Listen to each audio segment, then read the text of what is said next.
स्वस्थ नारी सशक्त परिवार हे अभियान म्हणजे केवळ आरोग्य तपासणी नव्हे तर महिलांच्या आणि कुटुंबाच्या आरोग्यदायी भविष्याचा एक व्यापक आराखडा आहे।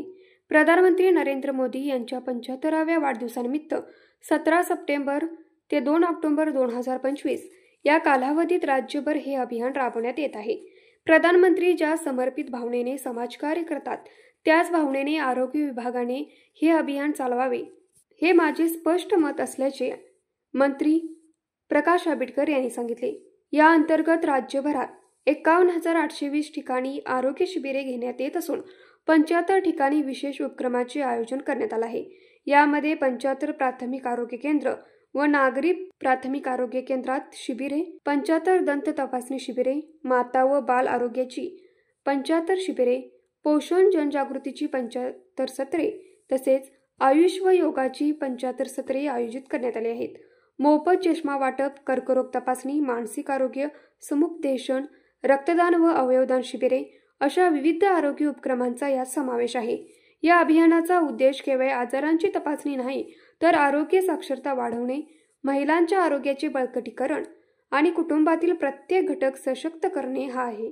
उपमुख्यमंत्री एकनाथ शिंदे यांच्या पुढाकाराने याआधी राज्यात 1 कोटीपेक्षा अधिक महिलांची तपासणी पूर्ण झाली असून त्या अनुभवाचा लाभ या अभियानात घेतला जात आहे। या कार्यक्रमात प्रधानमंत्री नरेंद्र मोदी यांच्या वाढदिवसानिमित्त उपमुख्यमंत्री एकनाथ शिंदे यांच्या संकल्पनेतून साकारलेले तू भारत माता की शान हे प्रेरणा गीत लोकार्पित झाले। तसेच खासदार श्रीकांत शिंदे यांचे दी रायझिंग भारत हे कॉफी टेबल बुक प्रकाशित करण्यात आलं आणि 75 रुग्णवाहिकांचे लोकार्पणही करण्यात आले। स्वस्थ नारी सशक्त परिवार हे अभियान एकदाच होणारा उपक्रम नसून आरोग्य विभागाची निरंतर चालणारी चळवळ असेल। या चळवळीमुळे महिलांचे आरोग्य सुधारेल, कुटुंब सशक्त होईल आणि राज्याचा आरोग्य निर्देशांक उंचावेल असा विश्वास मंत्री आंबेडकर यांनी व्यक्त केला। यावेळी राज्याचे उपमुख्यमंत्री एकनाथ शिंदे, केंद्रीय राज्यमंत्री प्रतापराव जाधव, केंद्रीय सामाजिक न्याय मंत्री रामदास आठवले, महिला व बाल विकास मंत्री आदितीताई तटकरे, आमदार मनीषा कायंदे, मुख्य सचिव राजेश कुमार तसेच आरोग्य विभागातील अधिकारी व कर्मचारी मोठ्या संख्येने उपस्थित होते। न्यूज मराठी 24 कोल्हापूर।